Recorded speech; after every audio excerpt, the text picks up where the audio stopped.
ما فتحوا متاعهم وجدوا بضاعتهم ردت الیہم. بات یہ چل رہی تھی پچھلے ایپیسوڈ میں کہ یوسف علیہ السلام کے بھائیوں نے کہا تھا کہ میرے بھائی کو بھی لے کر آنا تو میں راشن دوں گا، ورنہ کسی کو بھی راشن نہیں ملے گا. یعنی اس سے یہ ظاہر ہوگا کہ تم جھوٹ بول کر گئے تھے کہ تمہارا ایک بھائی ہے، تو اس کی سزا یہ کہ کسی کو بھی پھر راشن نہیں ملے گا. تو انہوں نے آ کے اپنے ابا سے کہا کہ ابا ہمارے بھائی کو ہمارے ساتھ اب بھیجیں راشن کے لیے، ہم اس کی حفاظت کریں گے. ابا نے کہا کہ بھائی میں کیسے تم پر اعتماد کروں، جیسے میں اسی طرح اعتماد کروں جیسے میں نے یوسف کے معاملے میں اعتماد کیا تھا. پھر کہنے لگے حفاظت کرنے والا تو اللہ ہے، ارحم الراحمین ہے. تو اس کے بعد کیا ہوا؟ قرآن کہتا ہے وَلَمَّا فَتَحُوا مَتَاعَهُمْ وَجَدُوا بِضَاعَتَهُمْ رُدَّتْ إِلَيْهِمْ. جب انہوں نے سامان کھولا تو دیکھا کہ وہ ساری پونجی اسی میں پڑی ہوئی ہے، تو خوش ہو کے کہنے لگے یا ابانا ما نبغی، اے ہمارے ابا ہمیں اور کیا چاہیے.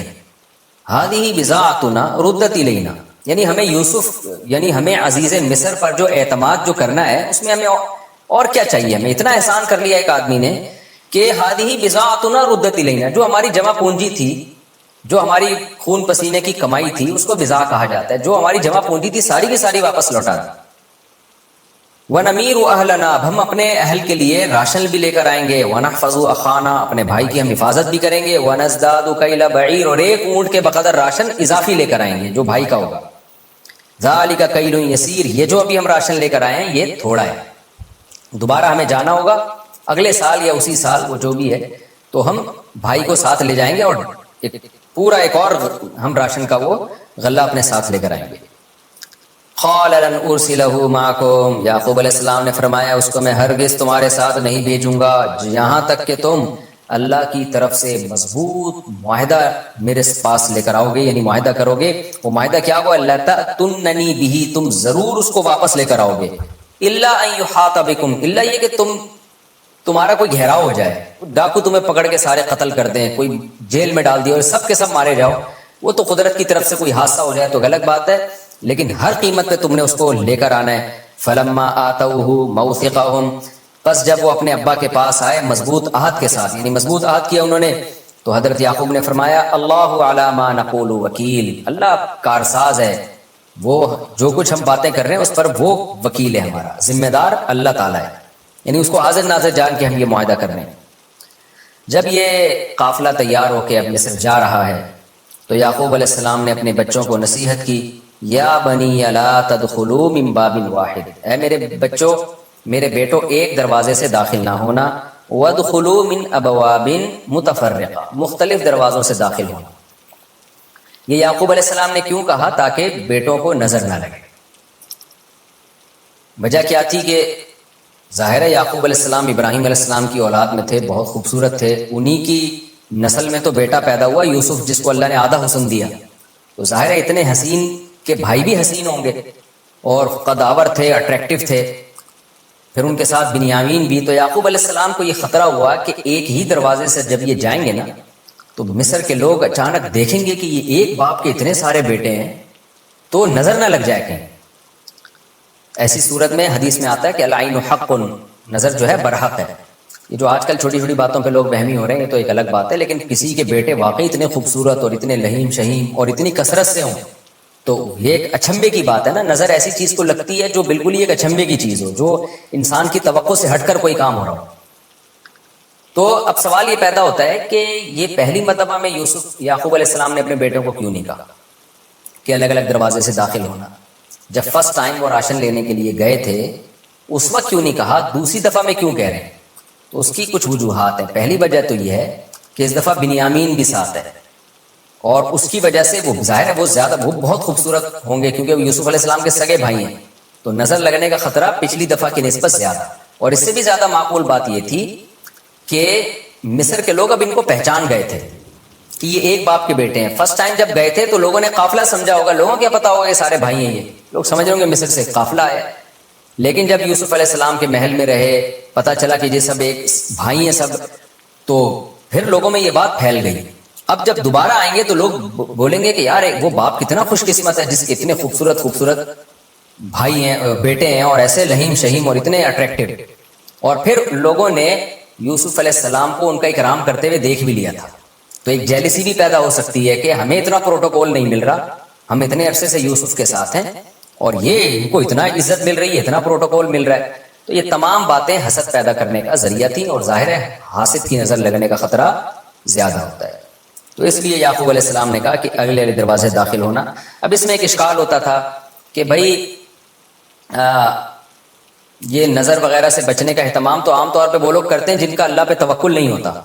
تو یعقوب علیہ السلام یہ نفی کر رہے ہیں کہ میرا اللہ پہ بہت اعتماد اور توکل ہے، میں تو صرف ایک اسباب کے درجے میں یہ اختیار کر رہا ہوں. میرا یہ ہرگز عقیدہ نہیں ہے کہ ان اسباب میں کچھ رکھا ہوا ہے، میرا عقیدہ یہی ہے کہ ہوتا اللہ سے ہی ہے. تو اس لیے فوراً کہہ رہے ہیں کہ وما اغنی عنکم من اللہ من شیء، میں اللہ سے بچا کے تمہیں کوئی فائدہ نہیں پہنچا سکتا. اللہ کوئی نقصان پہنچانا چاہے گا تو ایک گیٹ سے داخل ہو، الگ الگ دروازوں سے داخل ہو، اس سے کوئی فرق نہیں پڑتا.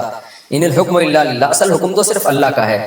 علیہ توکلت، اسی پر میں اعتماد کرتا ہوں. وعلیہ فلیتوکل المتوکلون، اور بھروسہ کرنے والوں کو اللہ ہی پہ بھروسہ کرنا چاہیے. یعنی اپنے بیٹوں کو بھی نصیحت کر رہے ہیں کہ بیٹا اسباب اختیار کیا کرو مصیبت سے بچنے کے، لیکن بھروسہ اللہ پہ کیا کرو. اللہ چاہے گا تو حفاظت ہوگی، نہیں چاہے گا تو جتنے مرضی دروازوں سے داخل ہو جاؤ پھر بھی نقصان ہوگا. وَلَمَّا دَخَلُوا مِنْ حَيْثُ أَمَرَهُمْ أَبُوهُمْ، اور جب وہ اپنے ابا کے حکم کے مطابق مختلف دروازوں سے داخل ہوئے تو ابا کی ایک چاہت پوری ہو گئی. آگے قرآن کہہ رہا ہے کہ یعقوب علیہ السلام کے دل میں جو تھا نا کہ میں اللہ پہ توکل کرتا ہوں، تو واقعی وہ اللہ پہ توکل کرتے تھے. مَا كَانَ يُغْنِي عَنْهُم مِّنَ اللَّهِ مِن شَيْءٍ، یعقوب اللہ سے نہیں بچا سکتے تھے اپنے بیٹوں کو. یعنی یعقوب علیہ السلام نے جو بیٹوں کو مختلف دروازوں سے جانے کا حکم دیا تو اس میں یعقوب کی نیت یہ نہیں تھی کہ میں اللہ کے عذاب سے یا اللہ جو مصیبت پہنچانا چاہتا ہے اس سے میں اپنے بیٹوں کو بچاؤں. ظاہر ہے اللہ سے کون لڑ سکتا ہے اللہ. پھر سوال پیدا ہوتا پھر یعقوب علیہ السلام نے یہ کیا کیوں؟ اللہ پہ چھوڑ دیتے نا کہ بھائی بیٹا ایک دروازے سے جاؤ یا الگ الگ دروازے سے جاؤ، جو ہونا ہے وہ تو مقدر میں وہ تو ہو کے رہے گا. تو قرآن اس کا جواب دے رہا ہے اللہ حاجۃ فی نفس یعقوب، اصل میں ایک حاجت تھی یعقوب کے دل میں، قضا جس کو انہوں نے پورا کیا. وہ حاجت کیا تھی؟ بھائی ہم اپنی طرف سے تو مصیبت سے بچنے کا اہتمام کر لینا. جب انسان اپنی طرف سے مصیبت سے بچنے کا اہتمام کرتا ہے پھر بھی مصیبت پہنچتی ہے تو اس کو تسلی ہو جاتی ہے، اور اپنی کوتاہی کی وجہ سے جو مصیبت پہنچتی ہے اس میں تسلی نہیں ہوتی، بار بار نفس ملامت کرتا ہے کہ میں نے ایسا کیا کیوں. یہ یعقوب کے دل میں ایک حاجت تھی جو انہوں نے پوری کی. اور یہ قرآن کہتا ہے وجہ کیا ہے، اللہ پہ اعتماد کیوں کرتے تھے اور اللہ پہ اعتماد کے ساتھ ساتھ اسباب کیوں اختیار کر رہے ہیں. وجہ اس کی یہ تھی وَإِنَّهُ لَذُو عِلْمٍ لِمَا عَلَّمْنَاهُ، ہم نے جو ان کو علم دیا تھا اس کی وجہ سے وہ علم والے تھے. علم والوں کا یہی کام ہوا کرتا ہے کہ اسباب بھی اختیار کرتے ہیں لیکن اسباب پہ نظر نہیں رکھتے. ان کو پتہ ہے یہ اسباب خدا نہیں ہے، خدا وہ ہے جو عرش پہ بیٹھا ہوا ہے، چلے گی اس کی مرضی. ایسی بہترین بات ہے اس میں. وَلَٰكِنَّ أَكْثَرَ النَّاسِ لَا يَعْلَمُونَ، لیکن اکثر لوگ اس اصول کو نہیں جانتے ہیں.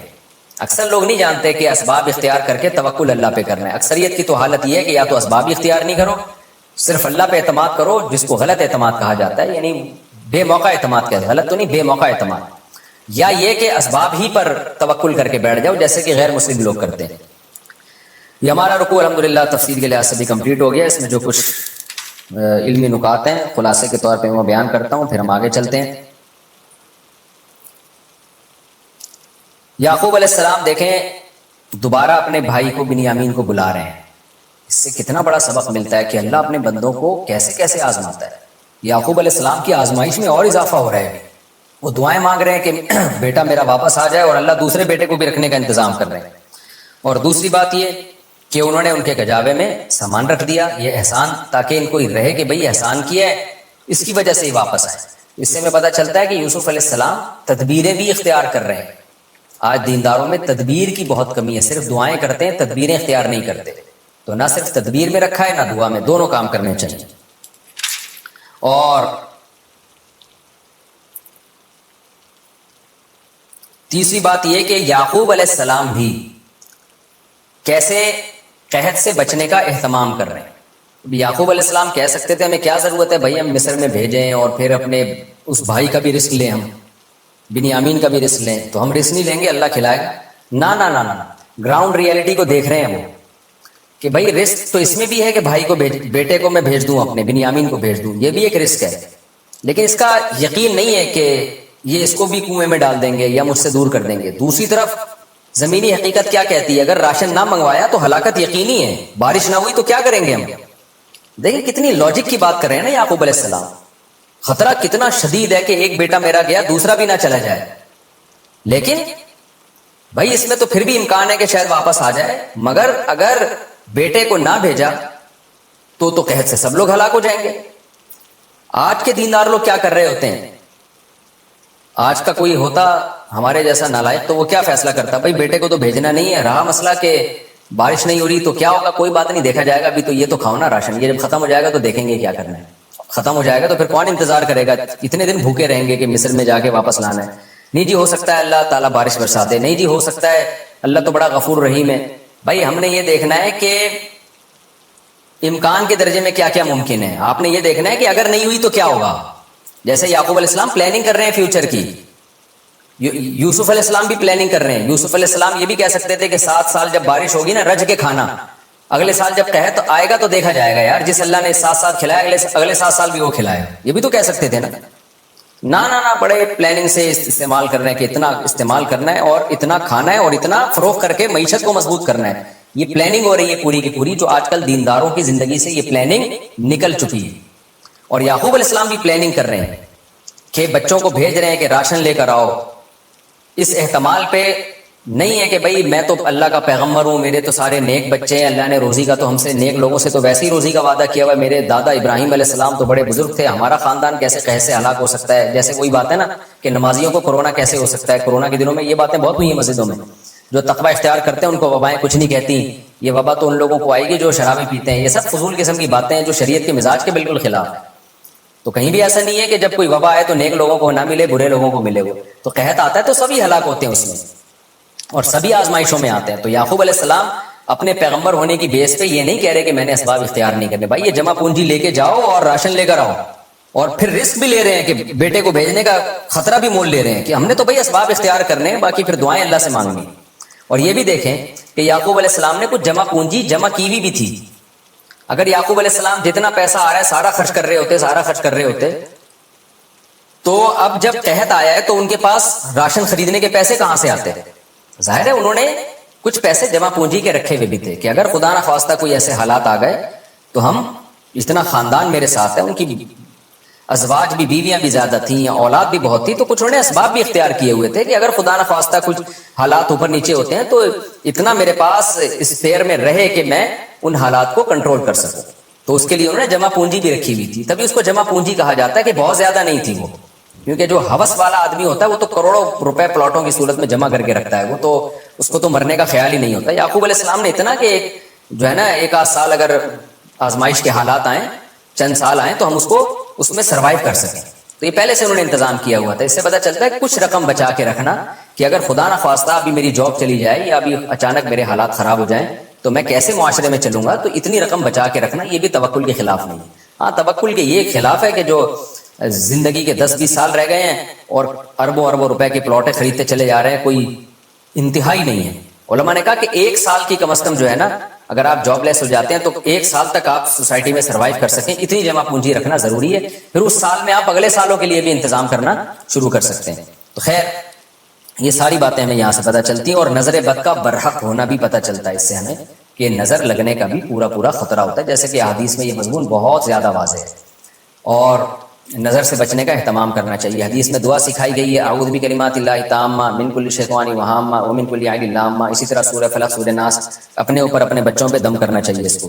باقی نظر ایک کوئی بھی اچھمبے کا کام ہو تب لگتی ہے، ایسا نہیں ہے کہ آپ کا بچہ آڑا ترچھا نیلا پیلا عجیب سا ہو، ناکیں بہہ رہی ہوں اور اس کو بھی ڈرتے ہوں کہ پتہ نہیں اس کو کہیں نظر نہ لگ جائے، تو یہ وہم بھی نہیں کرنا چاہیے۔ کوئی بھی ایک الگ سے ہی ہٹ کے کوئی چھو تو اس کو نظر کا خطرہ ہوتا ہے۔ آپ کو پتہ ہے کہ دنیا میں کوئی بھی کنفیوز آدمی ہو جس کو منزل کا پتہ ہی نہ ہو، وہ کبھی بھی سکون کی حالت میں نہیں ہوتا۔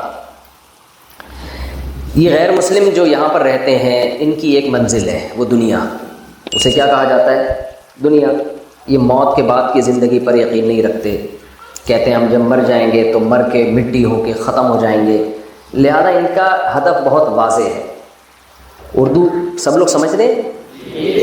اچھا ہاں، ایسا نہ ہو کہ میں پتہ چلا کہ بعد میں ٹرانسلیشن ہو رہی ہے، تو ان لوگوں کا ہدف تو بہت واضح ہے۔ یعنی ہدف کا مطلب ان کو پتہ ہے بھائی ہم دنیا کے لیے پیدا ہوئے ہیں، لائف کو انجوائے کرنے کے لیے، تو وہ نائٹ کلب بھی جاتے ہیں، شراب وراب بھی پی لیتے ہیں، کچھ نہیں بھی پیتے، وہ ان کی مرضی ہے، وہ ان کا ہیڈک ہے بھائی۔ آپ تو اس پہ شکر ادا کریں، آپ کو ان لوگوں نے نماز پڑھنے کی اجازت دی ہے، ان لوگوں نے آپ کو روزہ رکھنے کی اجازت دی ہے، داڑیاں رکھنے کی اجازت دی، خواتین کو پردہ کرنے کی اجازت دی ہے۔ اس پہ من لم یشکر الناس لم یشکر اللہ، حدیث میں آتا ہے جو لوگوں کا شکر ادا نہیں کرتا وہ اللہ کا بھی شکر ادا نہیں کرتا۔ تو لوگوں میں کوئی اسٹیٹ بھی ہو سکتی ہے، ریاست بھی ہو سکتی ہے۔ مسئلہ ہمارے ساتھ ہے مسلمانوں کے ساتھ، ان کے ساتھ مسئلہ نہیں۔ ان کا ہے کہ بھائی مر کے ختم ہے، جب ختم ہے تو بھائی دنیا کو انجوائے کرنا ہے، یہی ان کا ہدف ہوا نا۔ کیا خیال ہے بھائی، لائف کو کیا کرنا ہے؟ آپ کسی گورے سے پوچھیں ہم کیوں پیدا ہوئے، وہ کہے گا انٹرٹینمنٹ کے لیے، لائف کو انجوائے کرنے کے لیے۔ تو ہر وہ چیز جو انجوائمنٹ میں رکاوٹ بنے وہ اس کو سائڈ پہ لگا دیتے ہیں۔ ہمارے ساتھ مسئلہ یہ ہے، جو مسلم ہیں ان کو یہی نہیں پتا کہ ہم ہیں کیوں۔ مسئلہ کیا ہے ہمارے ساتھ؟ ہمیں یہی نہیں پتا کہ ہم دنیا کے لیے آئے ہیں یا آخرت کے لیے آئے ہیں۔ کچھ کام ہم آخرت والے کر رہے ہوتے ہیں، کچھ ہم دنیا والے کر رہے ہوتے ہیں، تو دونوں میں ٹکراؤ ہو رہا ہوتا ہے۔ کبھی ہم دنیا کو ترجیح دے رہے ہوتے ہیں، کبھی ہم آخرت کو ترجیح دے رہے ہوتے ہیں۔ تو کنفیوز یہ نہیں ہے، کنفیوز کون ہے بھائی؟ ہم ہیں۔ تو کنفیوز آدمی کبھی سکون میں ہو سکتا ہے؟ تو آپ کو ایک بات طے کر لینی چاہیے کہ ہم آخرت کے لیے بنے ہیں یا ہم دنیا کے لیے بنے ہیں۔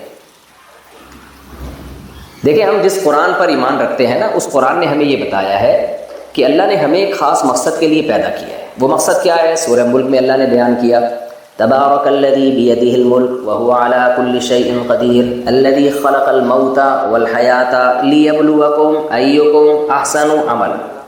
یہ اتنی مزے کی آیت ہے، یہ غیر مسلموں کے پاس نہیں ہے۔ اچھا، میں نے جو کہا نا غیر مسلم کنفیوز نہیں ہے، اصل میں تو سب سے زیادہ کنفیوز وہ ہیں۔ کنفیوز نہ ہونے کا مطلب یہ ہے کہ ان کو یہ اس معاملے میں کنفیوز نہیں ہے کہ کوئی مقصد نہیں ہے ہمارا، دنیا میں ایسے ہی آ گئے ہم، اس معاملے میں کنفیوز نہیں ہے۔ ورنہ اس سے بڑی کنفیوژن کیا ہوگی کہ آپ کا کوئی مقصد ہی نہ ہو۔ تو اللہ تعالیٰ نے قرآن مجید میں ہمیں بتا دیا کہ تم دنیا میں کیوں آئے ہو، لیبلوکم ایکم احسن عملا۔ دیکھیں، پوری کائنات بنی ہے انسان کے لیے۔ میں بھی الحاد پہ نہیں جاتا، بیان لمبا ہو جائے گا میرا۔ یہ کائنات بنی نہیں ہے، اس کائنات کو کسی نے بنایا ہے۔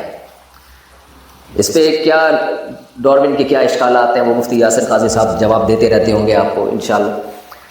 تو جب کسی نے بنایا ہے، آپ کو معلوم ہونا چاہیے دنیا میں کوئی بھی بے وقوف سے بے وقوف آدمی بھی جب کوئی کام کرتا ہے نا، کوئی بڑا چھندے کا کام کرے، عجیب سا کام کرے، تو اس سے اس کی ریزن پوچھی جاتی ہے۔ کیا یہ پاسبل ہے کہ اللہ نے اس پوری کائنات کو بنا دیا اور اس کے پیچھے کوئی مقصد نہ ہو؟ یہ ممکن ہے؟ ہم اللہ سے اگر پوچھیں کہ اے اللہ، اے گاڈ، یہ سب کچھ کیوں بنایا؟ اللہ جواب میں کہے ویسے ہی، ایویں، جسے پنجابی میں کیا کہتے ہیں؟ ایویں۔ تو ہمارے دل میں سے اللہ کی عظمت بڑھے گی یا کم ہوگی؟ ہے بھائی؟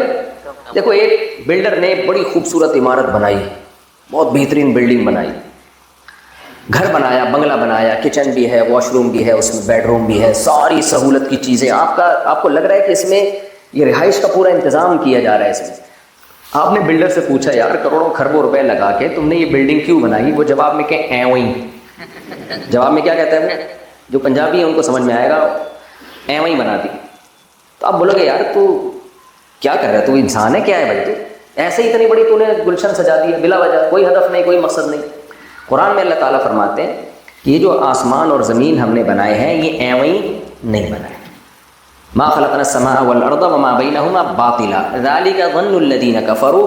اللہ کہتے ہیں ان لوگوں کا خیال ہے جو کافر ہیں، جو مجھے نہیں مانتے، اور ان کے لیے پھر بڑا سخت عذاب ہے جنہوں نے میری طرف نسبت کر دی کہ میں نے سب کچھ بنایا بلا وجہ۔ یہ بہت بڑا جرم ہے جس کی نسبت کس کی طرف کی جاتی ہے؟ اللہ کی طرف۔ تو اب اللہ سے ہم پوچھتے ہیں کہ اللہ تو بتا دے کیوں بنایا؟ تو پوری کائنات کا مقصد اللہ نے ایک جملے میں بیان کر دیا کہ وَسَخَّرَ لَكُم مَا فِي السَّمَاوَاتِ وَمَا فِي الْأَرْضِ جَمِيعًا مِّنْهُ۔ اللہ کہتے ہیں جو کچھ آسمانوں میں، جو